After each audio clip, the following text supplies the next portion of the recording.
बिस्मिल्लाहिर्रहमानिर्रहीम। अस्सलामु अलैकुम। Welcome to sir Saeed academy. वावैन को इंग्लिश में इन्वर्टेड कॉमास भी कहते हैं। इसकी ज़ाहिरी सूरत ये है, यानी उल्टे कॉमे जैसा कि इंग्लिश में होते हैं इन्वर्टेड कॉमास, वही इनकी अलामत है या सूरत है। अब इसका इस्तेमाल देखें। पहला इस्तेमाल है, ये किसी मुतकल्लम के अल्फाज या किसी इक़्तिबास के शुरू और आखिर में लगाए जाते हैं। मुतकल्लम बात करने वाले को कहते हैं, यानी जब कोई बोल रहा होता है, बात कर रहा होता है तो उसे मुतकल्लम कहते हैं। जैसे मैं इस वक्त बोल रहा हूँ तो मैं मुतकल्लम हूँ।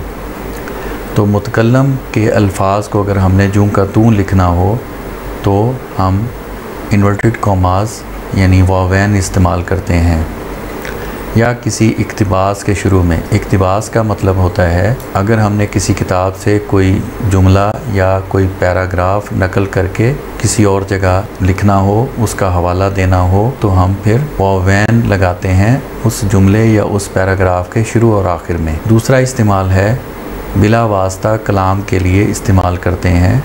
बिला वास्ता का मतलब है डायरेक्ट स्पीच, इंग्लिश में इसे डायरेक्ट स्पीच कहते हैं। यानी जब हमने किसी की बात को जूं का तूं बयान करना हो तो हम वावैन में उस बात को लिखते हैं। अब इनकी मिसालें देखते हैं। पहली मिसाल है, अल्लाह ताला का फरमान है बुतों की पूजा ना करो। अब यहाँ पर हमने अल्लाह ताला के फरमान को बयान किया है, यानी यहाँ पर ये मुतकल्लम के अल्फाज को बयान किया गया है, यानी जो अल्लाह ताला ने फरमाया है उसे हमने बयान कर दिया है। उस बयान के शुरू और आखिर में हमने वावैन इस्तेमाल किए हैं।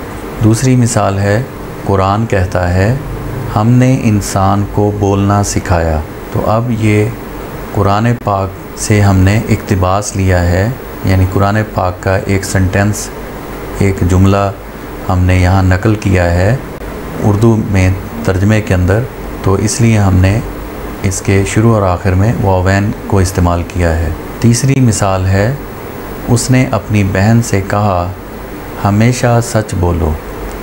तो ये डायरेक्ट स्पीच यानी बिला वास्ता कलाम की मिसाल है कि जो उसने अपनी बहन से कहा, हमने उस बात को जूं का तूं यहाँ बयान कर दिया है, इसलिए इस बात के शुरू और आखिर में भी वावैन इस्तेमाल करेंगे।